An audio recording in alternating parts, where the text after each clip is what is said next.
नमस्कार दोस्तों, श्री अनंत YouTube channel में आप सभी का स्वागत है। मैं हूं समीना। दोस्तों, हमारे शरीर के बहुमुख्य अंगों में जीभ भी एक है। अगर जीभ अच्छी रही तो हमारी सेहत भी अच्छी रहती है और रिश्ते भी अच्छे रहते हैं, ऐसा कहा जाता है। लेकिन क्या आपको पता है, हमारी जो जीभ है वो सेंट्रल नर्वस सिस्टम से इंटरकनेक्टेड है। अगर हमारे जीभ को कोई बीमारी आ जाती है तो हमें क्या कुछ बीमारियों का सामना करना पड़ता है और इसका कोई इलाज है श्री परिपूर्ण सनातना आयुर्वेदा अस्पताल में। इस बारे में आज हमारे स्वामी जी हमें डिटेल जानकारी देंगे। नमस्कार प्रेमियों, आज सेंट्रल नर्वस सिस्टम भाग 1 में जो हमारे चेहरे के अंदर जो आखिरी अंग जो हम कहते हैं वो है हमारी ज़ुबान। तो ज़ुबान के साथ हमारे बहुत सारे लक्षण होते हैं जिससे हमारी बीमारियां बहुत तरीके से पैदा होती है। वो चाहे वो इन्फ्लेमेशन हो, चाहे इन्फ्लेमेशन से वो कैंसर भी हो सकता है। तो वो कौन से इन्फ्लेमेशंस की तरह कौन से बीमारियां हो सकती हैं। तो पहले है ग्लोसिटिस। तो ग्लोसिटिस जो होती है वो इन्फ्लेमेशन है जो हमारे जीभ में आप देखोगे तो वहाँ पे एक ना सूजा होगा जीभ या वो लाल हुआ होगा। तो ऐसी जीभ आप जब देखते हो उसको ग्लोसिटिस कहते हैं। फिर एक होता है ज्योग्राफिक टंग, उसको कहते हैं। वो जो ज्योग्राफिक जीभ जो होती है उसमें आप देख सकते हैं बहुत सारे पैचेस होंगे। वो ऐसे आपको नज़र आएगा जैसे कि संसार का एक मैप हो, उस तरह से आपको नज़र आएगा। उसमें डिफरेंट कलर्स आप देखोगे, शेड्स। तीसरा है फिशर टंग। और फिशर टंग में क्या होता है, मोस्टली क्रैक हो जाती है जिससे जो भी आप खाना खाओगे तो जलन ज़्यादा पैदा हो जाती है, तो उसको फिशर टंग कहते हैं। उसके बाद ब्लैक हैरी टंग जो कहते हैं, तो वो जो होता है वो सरफेस ऑफ द टंग में आप देखोगे वो थोड़ा बड़ा हो जाएगा, आपकी जीभ थोड़ी बड़ी हो जाएगी जिसमें काला या ब्राउन रंग आप देख पाओगे। तो इस तरह से जो रंगे नज़र आते हैं उसको फिशर टंग कहते हैं। और थ्रश वो भी एक है जो फंगस जो ज़्यादा बढ़ जाती है, बैक्टीरिया जो ज़्यादा बढ़ जाती है उसको, या फंगस कैंडिडा जो हम कहते हैं, उसके वजह से भी हमें इन्फ्लेमेशन होके हमारे लिए बहुत सारा नुकसान पहुंचा सकता है। और एक है बर्निंग माउथ सिंड्रोम जो कहते हैं, जो हमारे पूरे जो ज़ुबान है या मुख है उसको जलाता है अंदर से अंदर ही। तो वो क्या करता है, वो बर्निंग सेंसेशन कब आती है, वो कहीं पे भी आपके जीभ में आ सकता है या आपके लिप्स में आ सकता है या अंदर ही अंदर, मुंह के अंदर ही अंदर आपको ज़्यादा बर्निंग हो सकती है। इसके बाद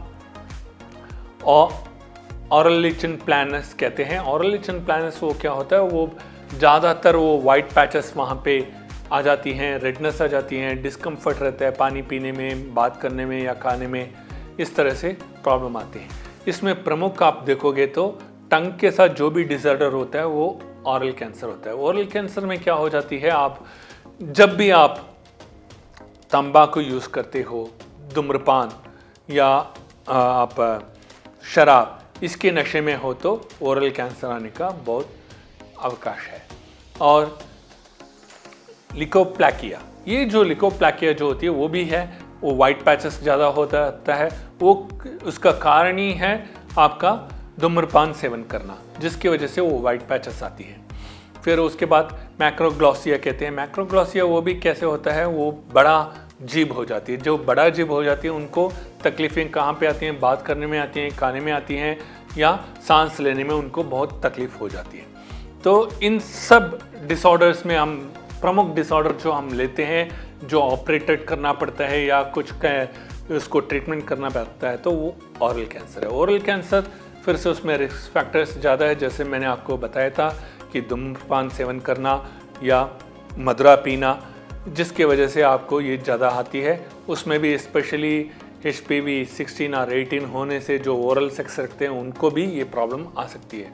तो जो टोबैको यानी कि आपका धूम्रपान जो यूज़ करते हैं, चाहे वो सिगरेट हो, सिगार हो, पाइप हो, इन सब से भी उनको रिस्क ज़्यादा बढ़ता है ओरल कैंसर का। तो इसको हम सेवन ना करें तो इससे हम बच सकते हैं। और दूसरा है मदरा पीना। मदरा से क्या होता है, आप पहले देखोगे मदरा के साथ साथ बहुत लोग आप देखोगे तो स्मोक भी ज़्यादा करते हैं, धूम्रपान की सेवन ज़्यादा करते हैं। ऐसे लोगों को ओरल कैंसर आने का बहुत अवकाश है, चांस है। कारण क्या है, एक तो जो हमारा मदुरा है उसके अंदर इतने सारे केमिकल्स हैं जिसके वजह से वो अल्सर में टर्न होते हैं। टोबैको में भी इतने सारे हमारे वो हैं केमिकल्स हैं जो हमारे जीभ को जला देते हैं, जिसकी वजह से हमें ये बहुत नुकसान होती है। आजकल प्रेमियों आप देखोगे तो ह्यूमन पैपिलोमा वायरस कहते हैं। पैपिलोमा वायरस जो होती है, जो हिंदुस्तान के विदेशों में केवल नहीं आजकल हिंदुस्तान के अंदर भी ज़्यादा आता है, जो ओरल सेक्स ज़्यादा रखते हैं उसमें HPV 16 और HPV 18 ये दोनों हम ज़्यादा पाया जाता है, जिसकी वजह से बहुत सारे लोगों को नुकसान देते हैं और कैंसर में बदलता है। ओरल सेक्स को हमने कम करना चाहिए। तो ओरल सेक्स को जब हम कम करेंगे तब जाके हमारा जीवन बहुत ही अच्छा बन सकता है। तो इसको आप जितना तर हो सके आप ओरल को हाइजीन रखिए, जिसके वजह से आप ऐसे कभी आपके बिलवर्ड के साथ रखना भी पड़ता हो, कुछ करना पड़ता हो, तो आपको इन्फेक्शन नहीं फैलेगा। तो अभी इन सब चीज़ों के लिए, इस डिसऑर्डर के लिए क्या चीज़, कौन सी आर्टरीज या कौन सी वेन जो है जो हमें बचाती है, जिसको मैनिपुलेशन या स्टिमुलेशन हम मर्म चिकित्सा के थ्रू करेंगे तो कैसे होगा। तो उसमें हमारा 2 आर्टरीज जो आते हैं, एक तो लिंगुअल आर्टरी है, एक डॉर्सल लिंगुअल आर्टरी। ये दोनों आर्टरीज जो हैं जिसको हम मैनिपुलेट करते हैं, तो उसमें क्या होता है, वो एक्सटर्नल कैरोटिड आर्टरी जो पीछे भाग में है हमारे ब्रेन के पास, वहाँ से ये लिंगुअल आर्टरी एक ब्रांच है जो हमारे ये जीभ के नीचे आती है। तो अभी आप जीभ के नीचे तो हम कोई प्रेशर तो दे नहीं सकते, तो हम एक्सटर्नल कैरोटिड आर्टरी में जब हम प्रेशर देते हैं तो आप सोचिए 2/3 ऑफ जो लिंगुअल आर्टरी है जो हमारा अंदर की ओर आता है जीभ के अंदर, वो पूरा सरफेस को क्लीन करवाता है। जहाँ पे आपका रेडिशनेस हो या वो सूजा हुआ हो या वो ब्लैक कलर का हो या ब्राउन कलर का हो और भी कोई फंगस उसमें डेवलप हुआ हो, वो पूरा उस जीभ को सही कर देता है।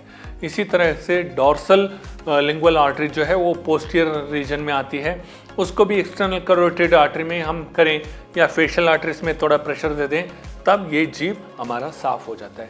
इस प्रकार के जो भी आपको टंग डिसऑर्डर हो, आप हमारे इंस्टीट्यूट आइए, हमारे हॉस्पिटल में या हमारे क्लिनिक में आइए। ज़रूर आपको ये पूरी जितनी भी बीमारियां हैं जो आपके जीभ के साथ रिलेटेड है या आपके माउथ के साथ रिलेटेड है, उसको हम सही करेंगे। और आपको और अधिक जानकारी जो हमारे रोग के साथ संबंध है, उसके लिए अधिक जानकारी के लिए आप हमारे साथ बनाए रहे हैं। हमारे अगले एपिसोड में जो सेंट्रल नर्वस सिस्टम पार्ट 2 में मैं बताने जा रहा हूँ, तब तक के लिए मैं आपके साथ बने रहता हूँ और भगवान से प्रार्थना करता हूँ आप सबको भगवान अच्छा रखें। ओम श्री। तो दोस्तों, आपको भी अगर जीभ से जुड़ी कोई भी बीमारी है तो आप श्री परिपूर्णा सनातना आयुर्वेदा अस्पताल आ सकते हैं और यहाँ पर अपना इलाज करवा सकते हैं कहते हुए हमारा कार्यक्रम हम संपन्न करते हैं। आप बने रहिए श्री अनंता यूट्यूब चैनल पर। धन्यवाद।